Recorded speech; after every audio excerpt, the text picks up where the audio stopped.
12h45 sur BB24. Mesdames, Messieurs, bonjour et bienvenue à vous. Les titres du journal. L'ONG Gain Global Aid Network est autorisée à nouveau à étendre son champ d'action auprès des populations béninoises. Elle vient de signer un accord de siège avec le gouvernement. Les zones humides étaient à l'honneur ce 2 février. La communauté internationale a célébré cette journée autour du thème de l'urbanisation.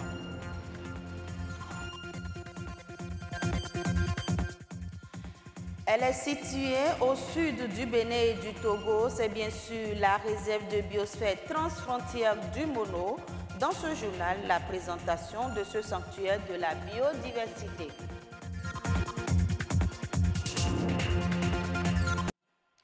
L'ONG Gain Global Aid Network, de nouveau autorisée à étendre son champ d'action auprès des populations béninoises. Elle a signé un nouvel accord de siège avec le gouvernement béninois. Retour sur cette cérémonie avec Michel Elegbe et Elonia Dalmeda.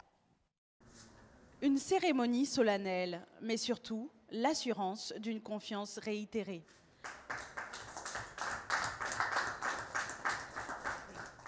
Le renouvellement d'accords de siège entre le gouvernement béninois et l'organisation non gouvernementale GAIN a été l'occasion de revenir sur les nombreuses réalisations de l'ONG canadienne depuis 1998 sur le sol béninois auprès des populations. GAIN existe depuis 1998 et depuis ce temps, GAIN a aidé des femmes à lancer leur propre entreprise.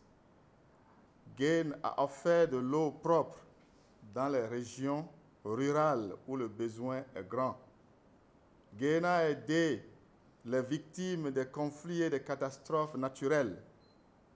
GAIN a soutenu les femmes pauvres et les enfants sans père qui sont dans le besoin d'amour. Et GAIN a offert de l'espoir de plusieurs autres manières. Le secrétaire général du ministère des Affaires étrangères et de la coopération, présidant la cérémonie, s'est dit honoré de ce renouvellement de partenariat permettant d'intensifier les interventions de l'ONG GAIN sur le terrain du social au Bénin. À travers le renouvellement de cet accord de siège, le gouvernement du Bénin et l'ONG GAIN réaffirment ainsi leur volonté commune de poursuivre et de consolider un partenariat dynamique au profit des populations béninoises. Mon souhait est que ceci vous aide à accroître davantage le volume de vos activités ainsi que le nombre des populations béninoises bénéficiaires qui vous expriment par ma voix leur profonde gratitude et apprécient votre présence permanente à leur côté pour aider le gouvernement à reculer chaque fois un peu plus les limites de la pauvreté et, à terme, à l'éradiquer. Dans quelques jours, l'ONG devrait inaugurer son 1000e forage au Bénin dans le cadre de son projet Eau pour la vie, un nouveau marqueur de la bonne marche du Bénin vers le développement. 2 février, journée mondiale des zones humides, une occasion de mettre à l'honneur ces milieux humides et faire découvrir leurs richesses. Les manifestations ont eu lieu dans la commune de Semekpodji et les discussions ont tourné autour des zones humides et de l'urbanisation. Que retenir du thème de la journée? Réponse dans ce reportage.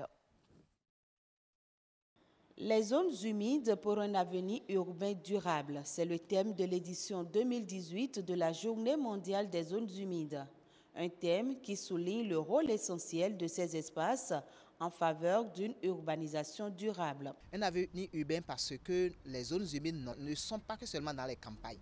Nous avons dans des centres urbains tels que Cotonou par exemple, et le lac Nokwe, la commune de Semekpodji, la commune de Calavi occupe une grande partie de Beige, donc du lac Nokwe qui est une zone humide.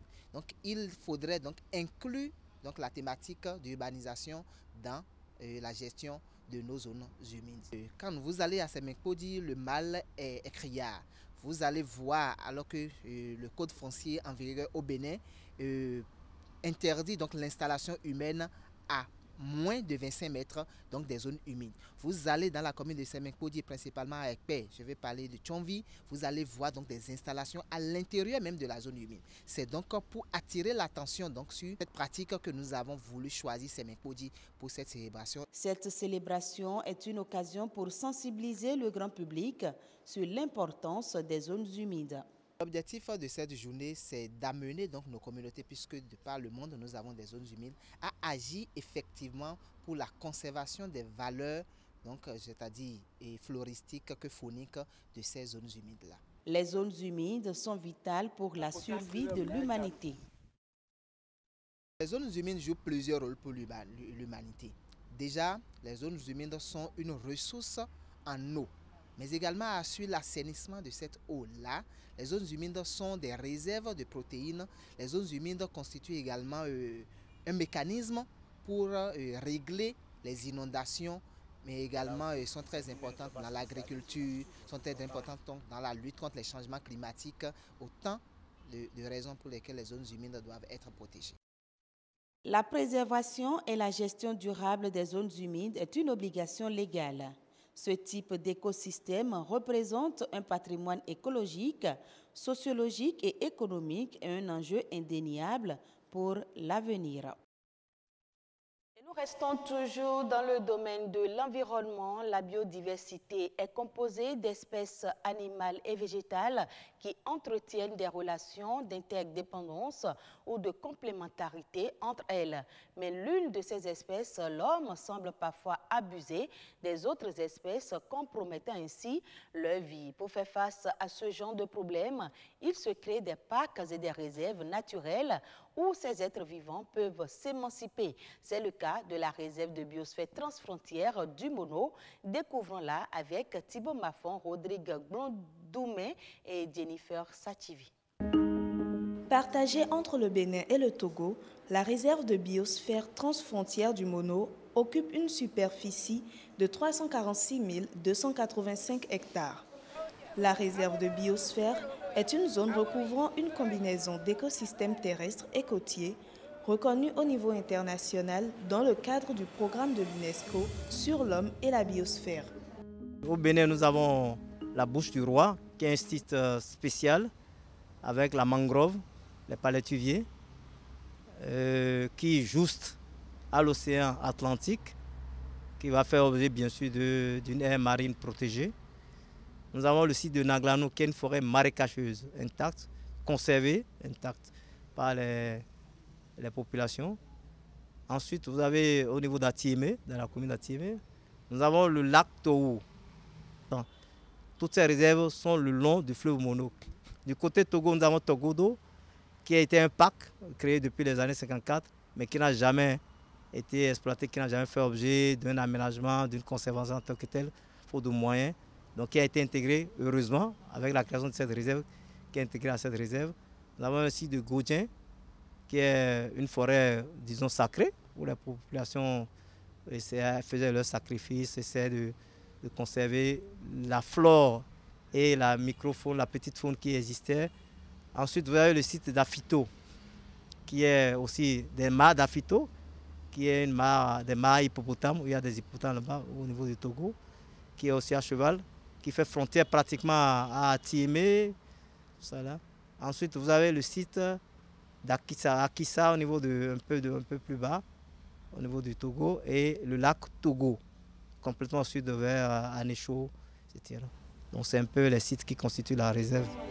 La réserve de biosphère transfrontière du Mono a une grande importance.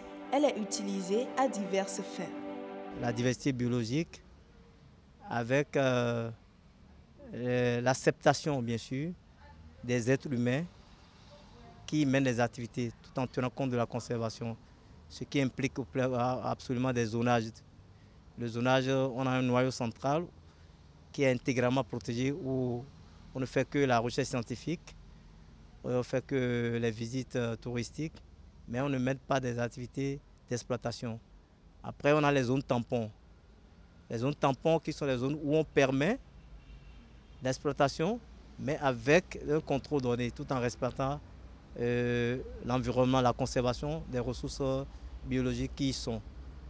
Après, vous avez la zone de transition où il y a libre échange. Dans la zone de transition, bon, on fait tout ce qu'on veut, là où les habitations, les populations, ils sont et puis ils font toute activité, mais sans contrôle. Mais de plus en plus, il y a des conseils, appui conseil qui permet aux gestionnaires de ces réserves de biosphère de conseiller, de sensibiliser ceux qui sont dans la zone de transition pour ne pas mener des activités qui vont entamer d'abord la zone de transition, qui viendront entamer même le noyau central de la réserve de biosphère. Elle abrite une grande variété d'espèces animales, dont certaines sont fortement menacées. Toute cette réserve de biosphère transfrontalière est d'abord située dans une zone humide d'importance internationale, qu'on appelle site Ramsar. Donc tous les oiseaux migrateurs, les oiseaux qui viennent pour faire l'hivernage au niveau de l'Afrique, en compte tenu de l'hiver là-bas, pouvoir se reproduire, repartir, viennent nicher là pendant la période de l'hiver au niveau de l'Europe. Nous avons ça, nous avons les buffles qui sont au niveau de Togo, au parc Togodo, mais qui migrent, qui passent de part et d'autre du fleuve Mono, qui est au cours du Bénin aussi. Nous avons le singe à ventre rouge, qui est une espèce endémique d'importance internationale aujourd'hui, qui se retrouve dans la réserve. Nous avons le Sitatunga, qui est une antilope d'eau. Le 14 juin 2017, l'UNESCO inscrit la réserve au réseau mondial des réserves de biosphère. La zone couverte par la réserve abrite près de 2 millions d'habitants et les principales activités sont l'agriculture à petite échelle, le pâturage, la sylviculture et la pêche. Cette population constitue la principale menace de la réserve par l'activité d'exploitation du bois et du charbon de bois.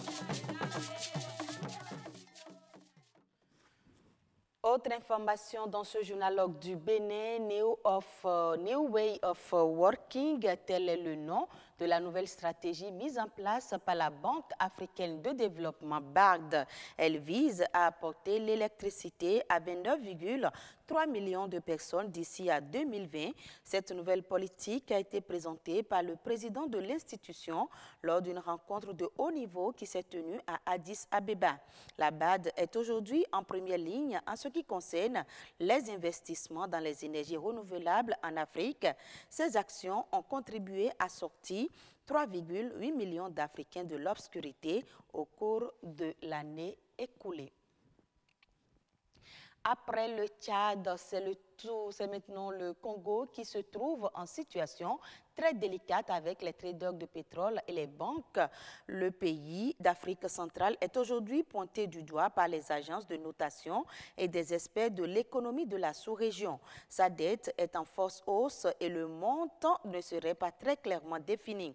Cette situation expliquerait d'ailleurs la raison pour laquelle des discussions pour un plan de relance avec le FMI peinent à avancer, ceci bien que le pays ait obtenu le statut conforme dans le cadre de l'initiative pour la transparence des industries extractives. Mesdames, Messieurs, ce sera tout pour ce 12h45. Merci de nous avoir suivis et très bonne suite de nos programmes.